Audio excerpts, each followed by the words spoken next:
Welcome back to the channel. Today we're diving straight into Venom Issue 25, which is part 6 of 9 of the Death Spiral saga. If you're just joining us, you'll want to catch up on the previous chapters. I recently posted Amazing Spider-Man Issue 24 and Amazing Spider-Man Issue 25. If you missed those, don't worry. I'll put the video links at the end and you'll get caught up.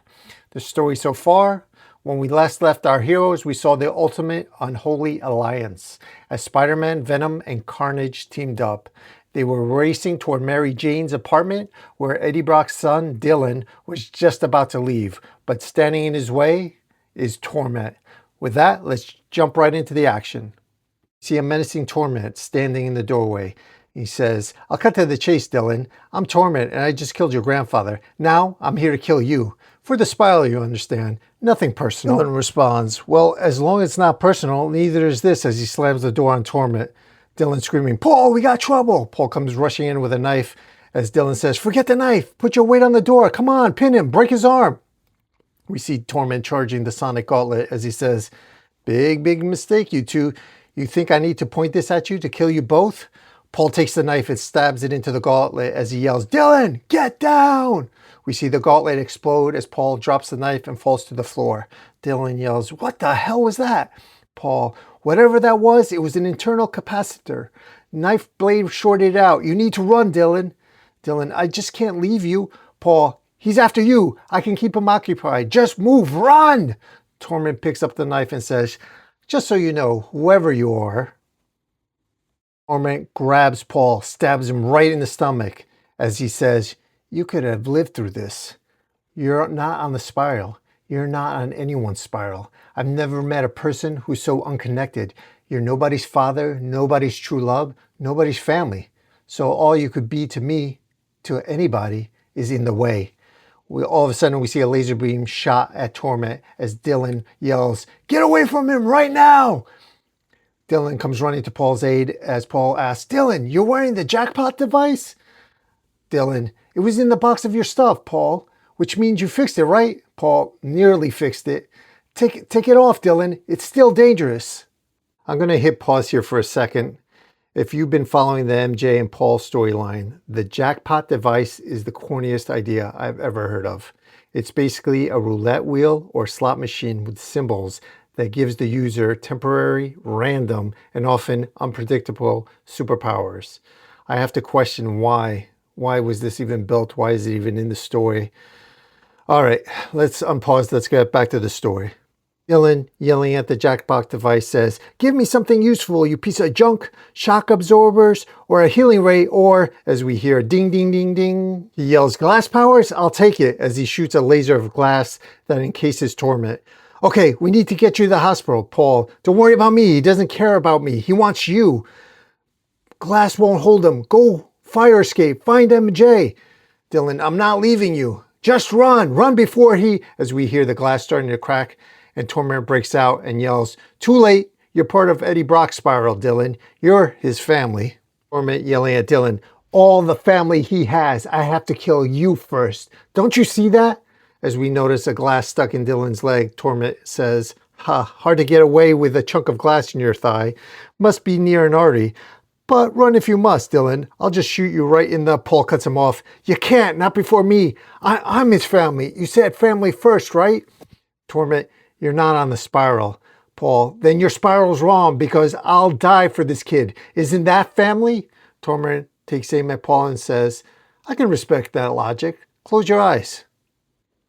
Spider-Man shoots his web and pulls Torment's arm away as he says, "Hey, pick on someone your own size." We now see Venom, Spider-Man, and Carnage have appeared. Torment, "Okay," and shoots them, causing an explosion, knocking them all down. Carnage, "You and your dumb jokes, Spidey. He was about to kill that guy. If he's focused on us..." "Wait a second, Paul?" Venom pushes past Spidey and runs toward Paul's side. "Let me through, Paul, Paul!" Paul responds, "Dylan, he got a head start, but you and MJ, you need to..."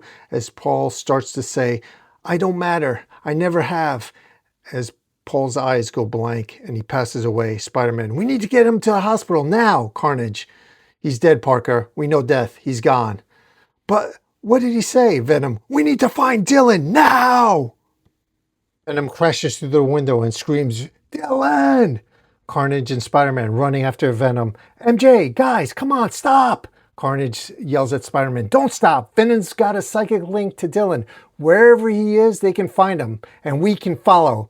They get outside, and Venom is gone. Carnage says, "Well, use your tracker gizmo. We can still find Torment before he kills anybody else. Before he kills my son, Pete.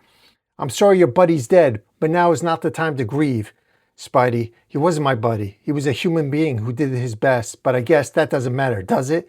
Carnage and Spider-Man tracking Torment. "You're right, Eddie. We need to get moving because I really, really need to hit somebody."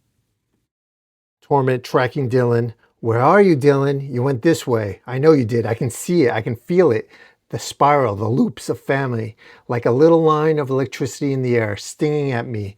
A line of pain that I can follow, but not through asphalt. You're down there, aren't you? Under my feet. Where are you?" As we see Dylan in the sewers, Carnage comes upon Torment and yells, "My son knows the sewers like the back of his hand." Carnage coming at Torment, "Because I forced him to. I wasn't there to give him the normal life he needed, and I'll carry that for the rest of my days. But I'm here for him now, Torment.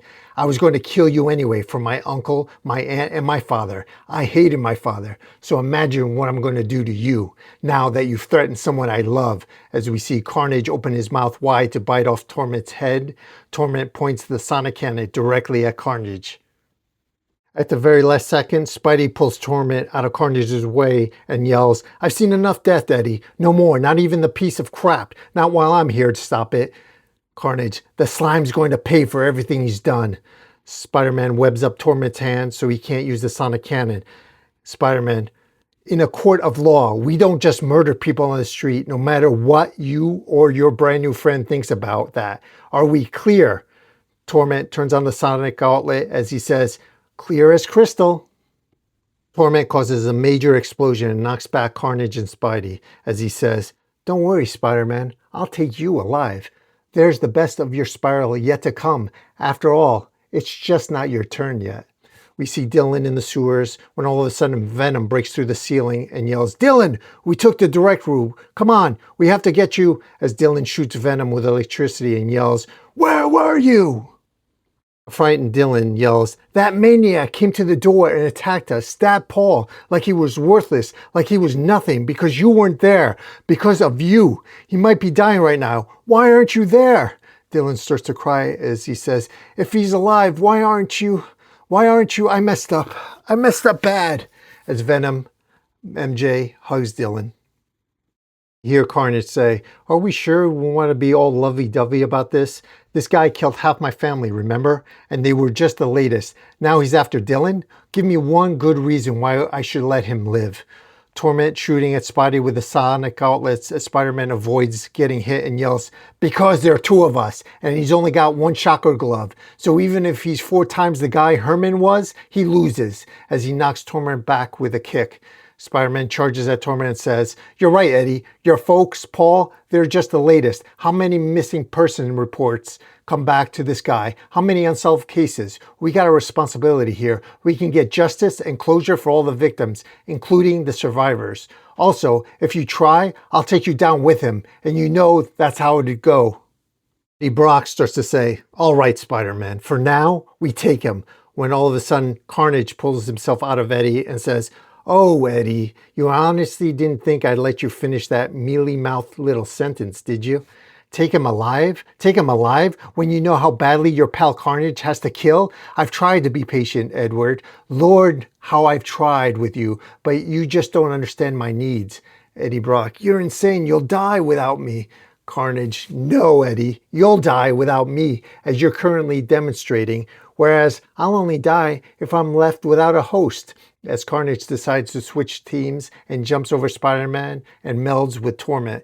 Carnage, "And you're not the host with the most anymore. Hold still, Torment." A confused Torment says, "What?"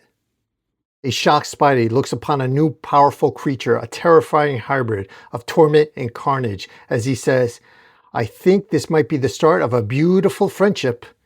And with that, this concludes this issue. This storyline continues in Amazing Spider-Man issue 26. Thanks for hanging out at the Comic Book Lounge. If you can leave me a like, comment, or subscribe so my channel can be recommended to other comic book lovers, and I'll see you next time.